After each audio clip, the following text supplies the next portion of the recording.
Fala, conselheiro, mais uma vez no ar, agora que eu tenho a alegria e o privilégio de entrevistar o Josemar. O Josemar, ele é conselheiro tutelar. Fala lá, Josemar, como é que você está, meu amigo? Olá, Paulo. Felizmente está tudo tranquilo, bastante animado aí com a possibilidade de compartilhar com você e também de fazer algumas perguntas aí daquilo que eu, como conselheiro, e outros conselheiros desejamos saber de alguém que está se propondo a representar, em certa medida, a nossa categoria. Josemar, deixa eu te fazer uma pergunta, então, de início. Eu tive uma dificuldade tremenda de juntar toda a minha documentação. Depois estudei para uma prova que foi difícil, porque o Estatuto da Criança e do Adolescente é uma lei complexa e é uma lei grande, né? Sem dúvida. E depois tive um psicotécnico e depois eleições. Eu fui eleito, por exemplo, com 932 votos. Eu sei que você também passou por esse processo todo. O que leva um conselheiro tutelar, depois de tudo isso, e basicamente aí 2 anos e meio de exercício da função, abrir mão de tudo isso? Me conta um pouco sobre isso. Talvez a resposta seja bastante complexa, né? Mas tem uns pontos assim que eu entendo que são mais importantes. Ninguém pode trabalhar ou deveria trabalhar, Paulo, se não tiver a saúde em dia. Perfeito. E o que está me levando, né, a solicitar a minha exoneração, processo que eu já iniciei lá na Prefeitura de Florianópolis, foi a minha saúde mental, que foi tremendamente afetada, né? Nós temos uma demanda muito grande, nas cidades maiores essa demanda é muito pesada, né? Além das demandas, nós trabalhamos com toda uma rede, 6, 7, 8 áreas de atores diferentes com quem nós nos relacionamos, isso causa muitos embates. Que é o sistema de garantia de direitos. Sistema de garantia de direitos. Nós também temos os embates entre os próprios conselheiros, porque nós temos colegiado, que ter uma decisão colegiada, e muitas vezes você tem um voto e a pessoa acha que você está votando contra ela e não pela causa, então isso traz aí constrangimentos, traz momentos de tensão. E isso vai afetando, além dos casos, né? Você trata um caso de abuso sexual, estupro de vulnerável, crianças que morrem. Já aconteceu comigo, fui atender uma criança que havia recebido uma denúncia. Quando cheguei lá, eu descobri pelos vizinhos que aquela criança tinha morrido no dia anterior, e no momento que eu achei a casa, efetivamente, consegui falar com a avó e ela disse que a mãe estava no cemitério enterrando o filho. Então, naquele dia, era mais ou menos umas 11 horas da manhã, eu já não consegui fazer mais nada, né? Sim, um abalo. Então, isso traz, por mais que você seja preparado, por mais que você desponte, você tem um abalo, né? E muitas vezes a gente não suporta isso. Então, é muito comum, infelizmente, né? Que aqueles conselheiros que iniciam o mandato, muitos deles não terminam o mandato. Sim. Muito comum. Nós estávamos conversando ali fora sobre alguns pontos que são pontos convergentes, vamos dizer assim, que a gente percebe nas nossas viagens pelos conselhos tutelares. Eu tenho procurado conhecer a realidade de todo o estado de Santa Catarina, a realidade dos conselheiros, né? Tive lá desde Porto União, tivemos ontem lá em Balneário Gaivota. Quer dizer, a gente estava passando por todos os pontos. Estávamos lá em cima, descemos a Serra do Rio do Rastro, né? Descemos e depois subimos, passamos por vários conselhos tutelares, tivemos com vários conselheiros ontem, e a gente tem conversado sobre algumas pautas que são pautas comuns, né?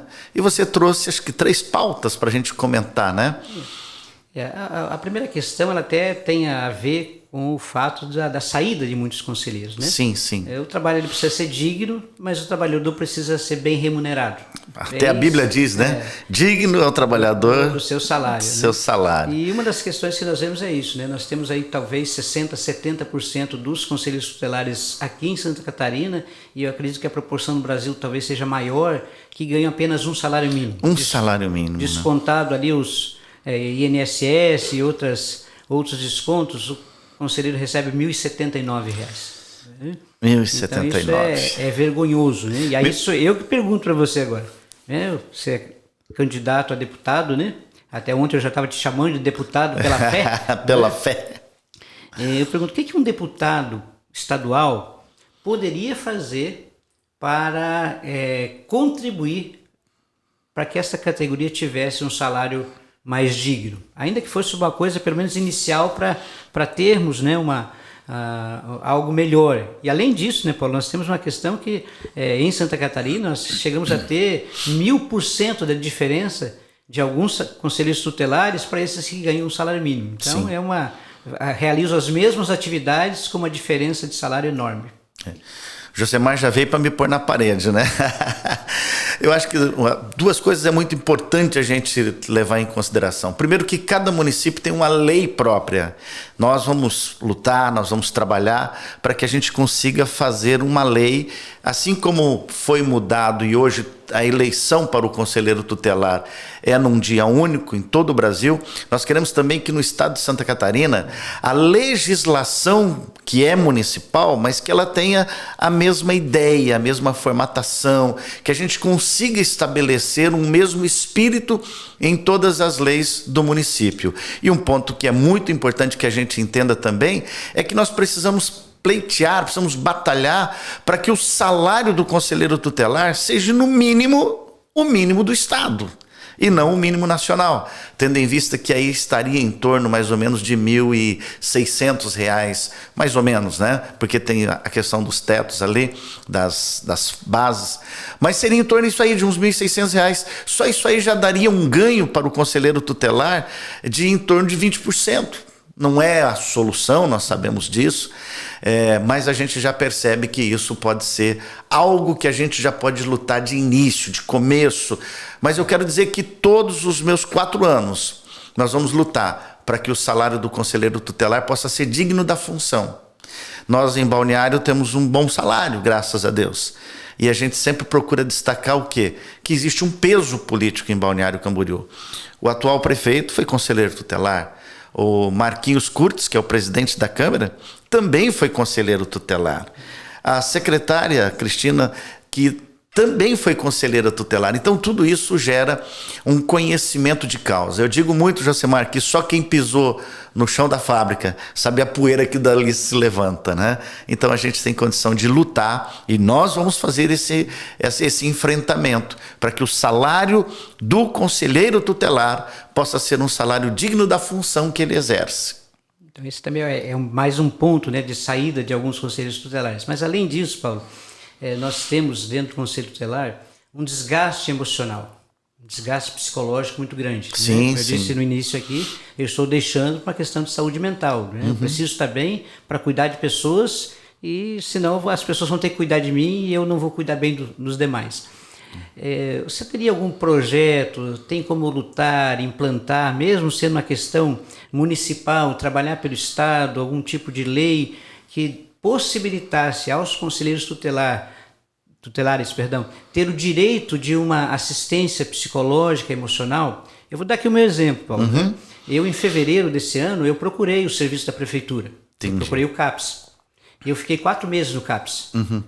E eu queria um encontro com um psiquiatra, porque eu entendia que o remédio que eu estava tomando não fazia mais efeito, então que ele precisava ser alterado. Sim. E eu sentia que eu precisava de um afastamento. Eu tinha voltado de férias, umas boas férias, mas um mês depois eu já estava, parece que tudo aquilo que eu tinha saído de férias voltou a acontecer.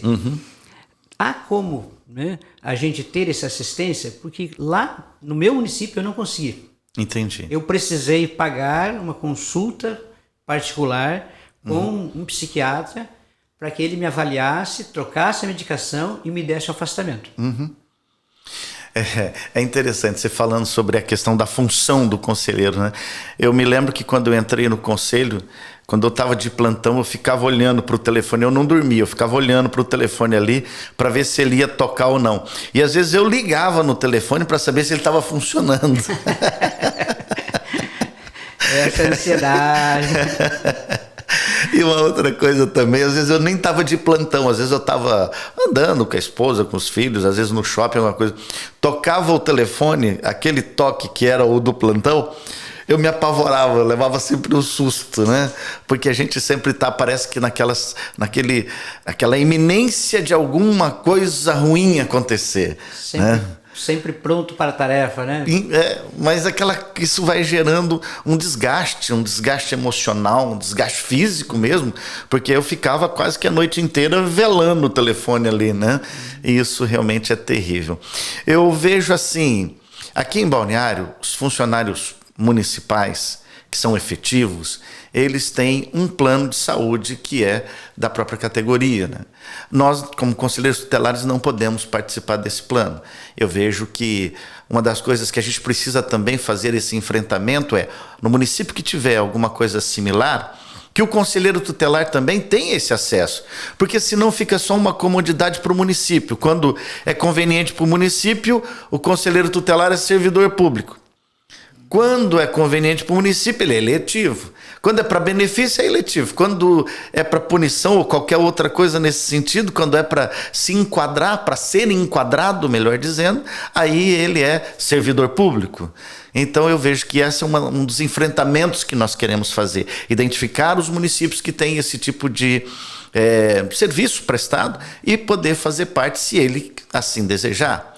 Também uma outra coisa que eu vejo que é muito importante, Josemar, é que a gente precisa ver no Sistema Único de Saúde, no nosso SUS, eu valorizo muito, eu sou usuário, né, do SUS, eu vejo que a gente pode também estar trabalhando dentro do sistema para que o conselheiro tutelar ele tenha uma prioridade nesse sentido, para que ele possa ser atendido, para que ele possa ser acompanhado, para que ele não precise pirar para que depois alguma coisa se tente fazer, mas que ele possa ter essa questão preventiva, essa saúde Nós não trabalhamos com a prevenção.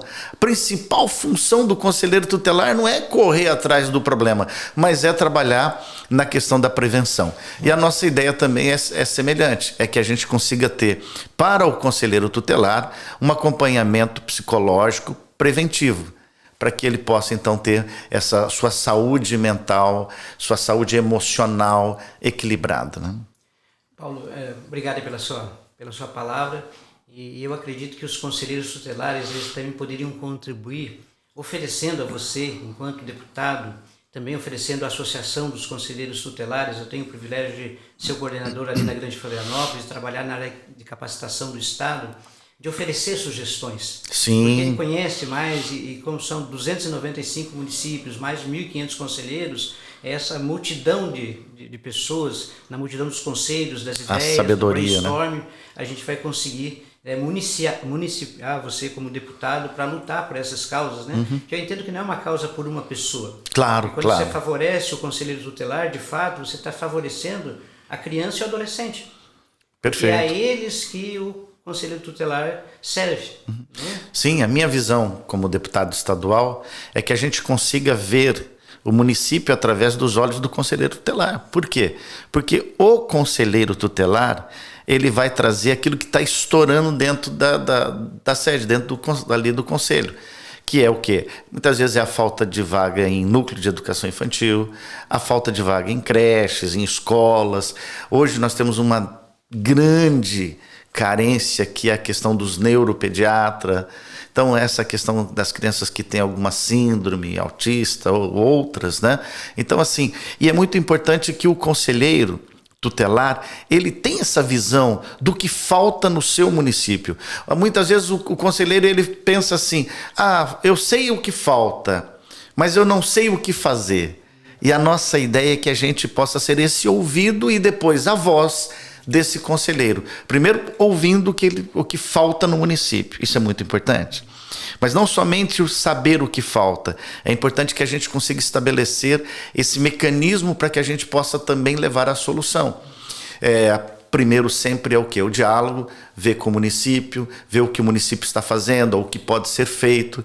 Depois disso, então, de que maneira o Estado pode ser parceiro, de que maneira o Estado pode contribuir e, com certeza, também buscar na esfera federal que emendas parlamentares precisam ser ofertadas àquele município para que aquela solução, aquele problema possa ter uma solução. Tá? E outro ponto, Paulo, que eu acredito que talvez um dos maiores no dia a dia, no trabalho do conselheiro tutelar e que acaba levando muita gente, né, ao desgaste, eventualmente até à saída do conselho tutelar, é o fato de que o Conselho Tutelar ele recebe uma capacitação inicial, depois, por lei, ele tem o direito de receber 40 horas anuais de capacitação, participar de congressos, dos encontros regionais, dos encontros da associação, para se capacitar, melhorar e, de fato, eu acredito que a maior parte dos conselheiros conhece bem a sua função, sabe bem que ele não é um serviço, né? Que ele requisita os serviços, que ele representa em nome da criança, né? Para que a criança tenha a proteção e o adolescente também.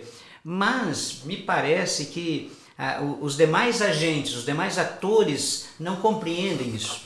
Então o Conselho Tutelar ele acaba tendo embate com a Prefeitura, ele acaba tendo embate com o Conselho Municipal de Direito, ele acaba tendo embate com o Ministério Público, com a Justiça, com os delegados, com a Polícia Civil, com os policiais militares, ele acaba tendo enfrentamento com o pessoal da saúde, enfrentamento com a ação social, com os agentes da educação, porque todo mundo parece que quer que o Conselho faça, mas o Conselho não faz, ele requisita. Sim, ele é responsável para fazer com que o direito seja estabelecido. E nós não temos, né, pelo menos de uma maneira muito clara, uma capacitação para esses agentes da rede. Entendi. Para que eles saibam como é que tem que se atender o direito da criança e do adolescente e qual que é o papel do Conselho Tutelar.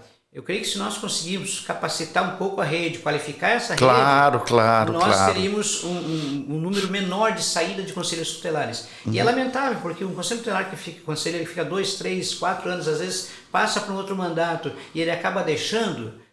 Todo um conhecimento, né, adquirido se perde ali. De treinamento, de recursos investidos naquele servidor, né? Ele é perdido. É perdido, é verdade. O que você, como deputado, poderia fazer, ou poderia mobilizar? Há algum tipo de luta que... Sim. Antes de responder essa tua pergunta, que é fantástica, que é muito boa, no meu gabinete eu quero ter uma cadeira que seja uma cadeira que represente a Associação Catarinense de Conselheiros Tutelares. Para que a gente possa fortalecer mesmo a categoria, nós precisamos ter uma associação que seja vibrante, que tenha condição de trabalhar, que tenha condição de fazer alguma coisa. Então essa Grazi, anota aí, Grazi. A Grazi, para quem não conhece, é a nossa atual presidente, né? Mas agora em outubro, Grazi Gabriel. Eleições, nosso encontro estadual e eleição da nova diretoria. É verdade. Mas a Grazi faz um trabalho muito bom, pode ser melhor, não há nada que não possa ser melhor, né? E a gente quer exatamente apresentar alguma coisa nesse sentido para que a gente possa melhorar nessa parte. Quando eu entrei no Conselho Tutelar, eu havia estudado ECA, eu havia lido, eu havia observado, mas quando eu sentei na cadeira me deu um apavoramento. Primeiro porque a grande maioria das situações que aconteceram, parece que não tinha nada a ver com ECA, parece que eu era um ET dentro daquela sala, eu ficava olhando para as paredes e falava, meu Deus, como é que eu vou fazer os encaminhamentos e essas questões todas? Então eu vejo exatamente isso. Agora que o conselheiro está aprendendo a trabalhar, termina o mandato e a grande maioria não quer ser conduzida à reeleição por aquilo que nós falamos, baixos salários, a agressão psicológica que muitas vezes ele acaba sofrendo, não pelas circunstâncias, pelas situações, pelos atendimentos, são os plantões, hospital, delegacia, os atendimentos de rua, as agressões que a gente vê, né? Isso tudo gera um desgaste emocional. Mas uma coisa que... Pois não. A respeito nós temos no Estado, né? A escola do Legislativo. Sim, perfeito. Eu ia entrar bem nessa linha da escola do Legislativo. Que a escola do Legislativo poderia oferecer um tipo de qualificação, não para o Conselho Tutelar necessariamente, para a rede, né? Mas para a rede, para entender o papel do Conselho Tutelar como agente que zela pelo direito da criança e do adolescente. Perfeito. Eu, como deputado estadual, eu tive o privilégio de conhecer o atual diretor da Escola do Legislativo. Eu estava lá no gabinete do deputado Kennedy e o deputado Kennedy o chamou e nós tivemos o privilégio de conversar um pouquinho. Então, assim, eu como deputado estadual, eu quero colocar que a Escola do Legislativo comece a trabalhar a questão da formação continuada para o conselheiro e também para a rede.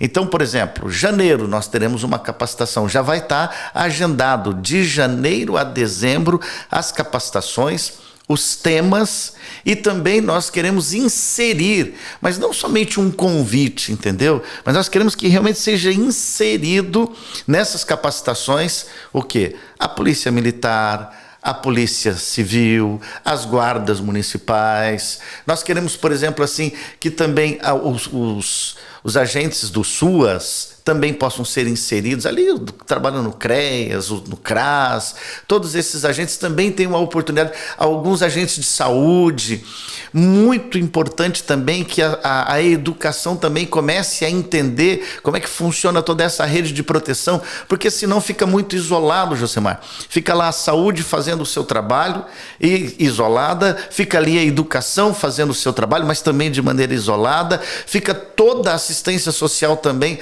fazendo o seu trabalho ali, mas fica também isolado, e muitas vezes esses agentes, eles acabam por estarem isolados, não trabalhando com toda a excelência do trabalho que poderia ser prestado, porque trabalham de maneira isolada. E o Conselho Tutelar, ele tem essa prerrogativa, essa capacidade de conseguir fazer com que toda essa engrenagem possa ser azeitada, possa funcionar bem, e isso pode trazer, sem sombras de dúvidas, todo um serviço melhor para a comunidade. Às vezes as pessoas perguntam para mim assim, Josemar, Pastor Paulo, mas você só fala do conselheiro, você só fala do conselho tutelar, por que eu, que não sou conselheiro tutelar, votaria em você? E aí eu quero, e depois você vai ter a oportunidade de me ajudar nessa resposta, para quem está nos ouvindo, para quem está assistindo, para quem está conosco nesse podcast. Eu vejo o seguinte, que se o conselho tutelar ele conseguir fazer toda essa engrenagem funcionar, nós teremos um município muito mais saudável, nós teremos um município muito mais feliz. Por quê? Porque o que estoura no Conselho Tutelar é o problema. Mas o Conselho Tutelar, estando bem aparelhado, ele não vai trabalhar em cima do problema. Ele vai trabalhar na prevenção. Políticas públicas que sejam preventivas. E políticas públicas que sejam preventivas é qualidade de vida para todo mundo. Sem dúvida, Paulo. Eu até queria... Eu estou deixando, né, o Conselho de Florianópolis. E eu quero agradecer todos os colegas, os outros 19 colegas, até mais do que 19, porque alguns suplentes sempre estão vindo para suprir férias e algum afastamento de saúde dos conselheiros. Sim. E eu tive excelentes experiências. Nós temos, né, em Florianópolis é necessário ter o 3º grau. Então nós temos lá assistentes sociais, bacharel em direito, psicólogos, teólogos, pedagogos. Sim. E é um pessoal que se envolve tremendamente. Eu visitei todos os conselhos ali de Florianópolis. Pessoal fantástico. E esse conselho, ele criou a sua própria capacitação. Todos os meses nós reunimos, trazemos pessoas das áreas de atuação para darem palestra, para conversarem, roda de conversa, para que nos qualifiquemos. Sim. Inclusive oferecemos, né, o certificado de participação e já até convidamos a Regional da Grande Florianópolis para dessas nossas capacitações, porque entendemos que seria produtivo para eles. Então você veja que o Conselho Tutelar, mesmo ganhando, né, em Florianópolis, ganha menos que dois salários mínimos e meio. Na capital, né? Na capital. Nós estamos falando da capital. Dedicação exclusiva, não pode fazer mais Dedicação nada. exclusiva. Ele pode até dar aula, mas ele não consegue dar aula. Plantões ele teria que dar aula para o ensino fundamental, né, que é durante o dia. Né? Eu mesmo sou professor de ensino religioso, mas não tem como fazer isso, né? Sim. E nem quero, né? Diga-se de passagem, professores, vocês estão de parabéns, né?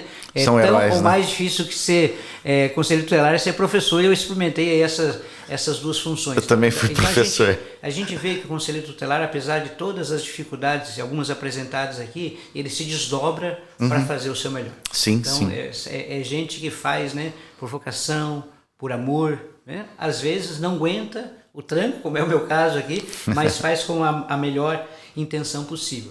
E eu tive, né, para quem não me conhece bem, né, eu gosto muito de viajar. Eu já trabalhei aqui em Santa Catarina, eu conheço aí pelo menos umas 150 cidades em Santa Catarina, e hoje eu tive o privilégio de fazer umas viagens das mais longas. Saí de casa às 5 horas da manhã, o Paulo pegou às 6 da manhã ali, né, Palhoça. São José, né, Palhoça, São José, e nós fomos lá para Urupema, passamos por São Joaquim, descemos a serra, fomos até Lauro Miller, depois fomos até o sul do estado, quase extremo sul, lá em Balneário Gaivotas, depois de Sombrio, e retornamos, né? E cheguei em casa às 2 horas da manhã. E eu te deixei ali e ainda vim para Balneário. E eu passei mais tempo no carro, né, do que realizando a atividade. Então, a gente teve a oportunidade de conversar com outras pessoas que estavam ali, com o João, que é o nosso secretário da CCT. Sim, abraço, João. Ideias, né? Então, assim, eu quero parabenizar aí o teu trabalho, as tuas andanças, né? Tô vendo os conselheiros te receberem com carinho, né? Se comprometendo, se esforçando, não apenas de votar em você, mas de... É porque não é uma causa pessoal, não é uma causa pessoal. Lutar para que seus familiares e outras pessoas votem, né? E eu não sei se eu posso, né? Se tem esse direito. Por isso que eu pedi aos meus colegas conselheiros tutelares, né?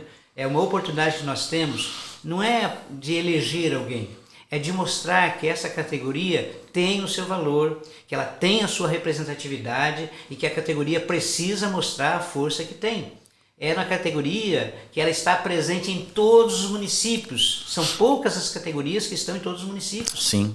Nós temos pessoas lutando, que, como diz o Paulo, né, são os mini vereadores da cidade, que trabalham com a população, que vão nas casas, que visitam, que conhecem os becos, as vielas, que conhecem o esgoto a céu aberto, que conhecem onde o caminhão do lixo não passa, onde tem o esgoto, onde tem o mau cheiro. O Conselho Tutelar conhece. Às vezes a gente vê a cidade sendo apresentada, né, pelos gestores como a melhor cidade do Brasil. Principalmente nós que vivemos em cidades turísticas. Né? E a gente visita o bastidor dessa cidade. É verdade. Então, a gente precisa mostrar para a sociedade, né, quem é o conselheiro tutelar, o que faz o conselho tutelar e, sobretudo, a importância do conselheiro e do conselho tutelar para garantir o direito das crianças e adolescentes.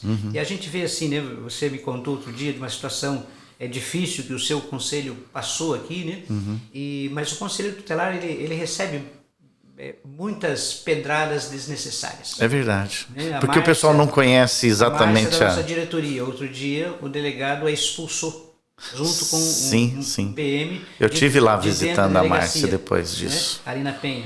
Nós temos lá em Florianópolis, nós temos uma ação civil pública contra o Conselho Tutelar, porque nós não nos negamos. Nós oferecemos um prazo de 90 dias para o Ministério Público, para os demais atores da rede, definirem quem é que realizaria o serviço, porque nós não somos serviço, de pegar o adolescente quando apreendido pelo ato infracional e destiná-lo ou à sua residência ou ao acolhimento. Né? E de uma maneira arbitrária, né, ditatorial, o promotor da nossa cidade, ele abriu uma ação civil pública, conseguiu uma liminar da juíza, que conhece o trabalho dos conselheiros tutelares. Isso que é o mais incrível, não, né? Nos representou e nós precisamos colocar dinheiro do nosso bolso, pagar um advogado e estamos lá tentando nos defender. Isso não acontece só com a gente, infelizmente. Infelizmente. Não é um privilégio da nossa cidade. Nós tivemos aqui em São Francisco do Sul foram para Gaiola, né? Que foram lá para o Camburão. Sim.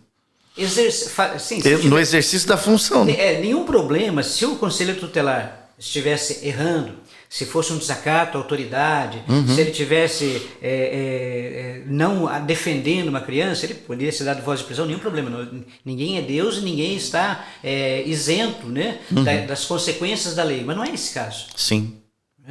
É passar por cima dele como se ele não fosse ninguém. Então, todas essas situações são complicadas, então nós precisamos, colegas conselheiros, de pessoas nos representando, para que entendam, né, que não é o Josemar, o Paulo, a Grazi, o João, o Valdeci, que é o nosso tesoureiro, não é a Marta, não é...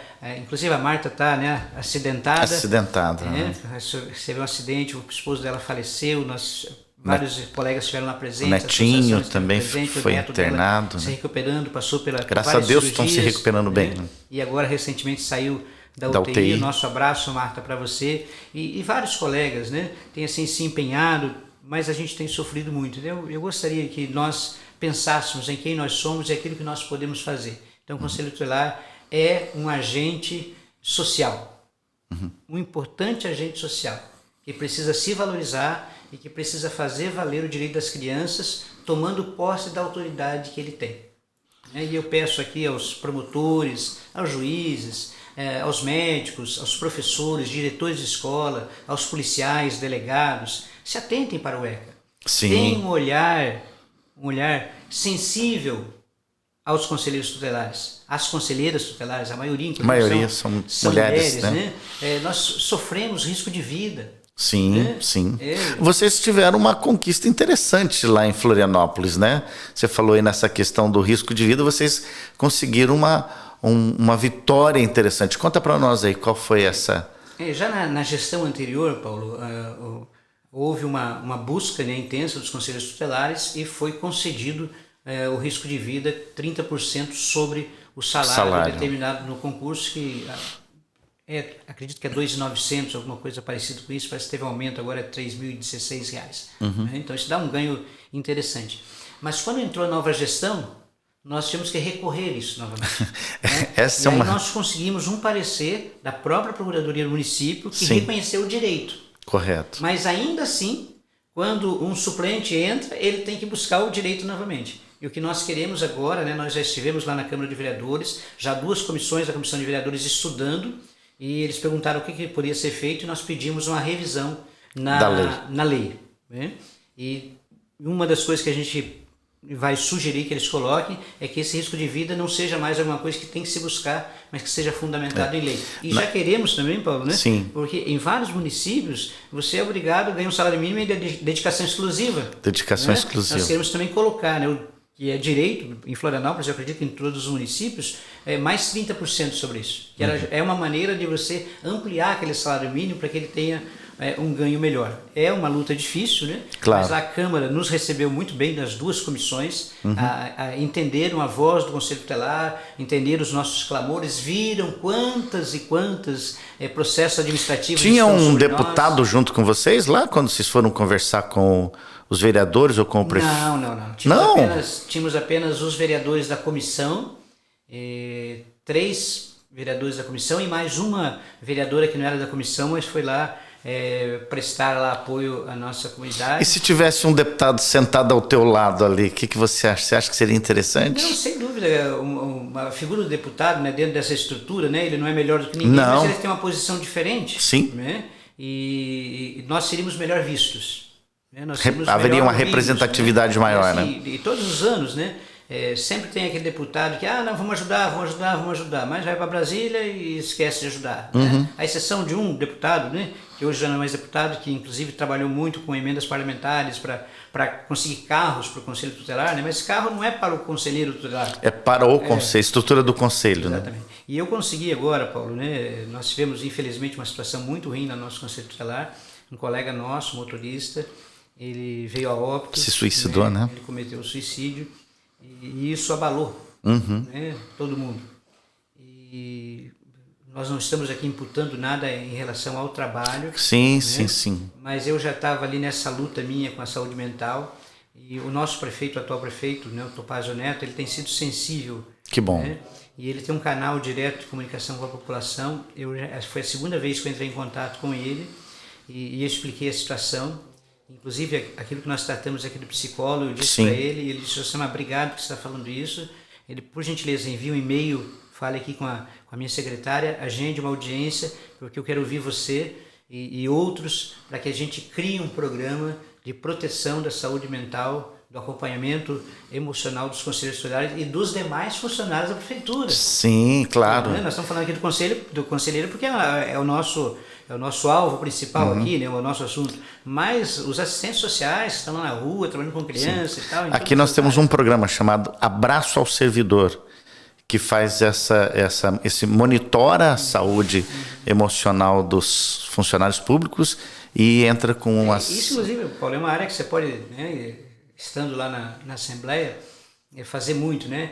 captar o que acontece nos municípios em relação ao Conselho Tutelar e essas boas práticas ser repassadas para todos os municípios. Claro. Porque o Conselheiro Tutelar, eu acredito que a grande dificuldade que nós temos é que cada conselho é um agente. Sim, estão isolados, né? Sozinho, às vezes não sabe o que acontece do lado. Exato. Né? Então, se a gente conseguir levar isso para todos os conselhos tutelares, nós teremos uma melhora significativa e teremos um país melhor. Teremos crianças melhores, mais bem atendidas, né? Nosso objetivo é criarmos uma geração saudável que mesmo adulta guarde a pureza de uma infância feliz, né? E a Bíblia nos ensina, instrui a criança no caminho que deve andar e até quando ele for velho ele não vai se desviar. Josemar, muito obrigado. Quero te agradecer pelo privilégio de ter você conosco aqui no Fala Conselheiro. E o Fala Conselheiro está sempre pronto para te receber, mesmo você sendo, já não estando mais como conselheiro, porque aqui nós não recebemos só conselheiros, aqui nós recebemos Paulo, prefeitos e muitos outros. Eu não estarei conselheiro, mas eu não estou abandonando a causa. Claro, você inclusive vai estar na associação, né? Associação, e um dos desejos que eu tenho é trazer para Florianópolis aquela ONG, né? Para trabalhar na prevenção do abuso infantil e também do tráfico internacional de crianças, né? Sim. Então nós precisamos, né? As ONGs são importantes, os movimentos sociais. Com certeza. Para auxiliar o poder público, porque a responsabilidade não é do prefeito, não é do vereador, não é só do deputado, nem só do conselheiro, de todos nós. Todos nós. nós. Nós podemos somar forças, né? Nós estaremos juntos. Eu quero aproveitar e agradecer você também por você ter colocado o seu nome e dizer, né, para os conselheiros tutelares que ainda que isso tenha sido uma vontade do Paulo e de uma outra conselheira, né, nós pensamos em apoiar uma outra conselheira para deputada federal, e ela por motivos outros não pôde estar presente, mas isso passou pela diretoria da associação, né? Houve aprovação disso e nós fizemos depois um chamado, né, uma live com todos os conselheiros que quisessem estar presentes, passamos pelos associados. Então é uma ação de alguma maneira também institucional. Nós queremos mostrar quem somos e ao que viemos. Muito obrigado, forte abraço, e sempre vai estar aberto esse microfone, esse podcast, para que você possa falar, porque você vai ser sempre conselheiro. Então fala, conselheiro, que o povo quer ouvir. Muito obrigado. Deus te abençoe, meu amigo. Amém. Forte abraço.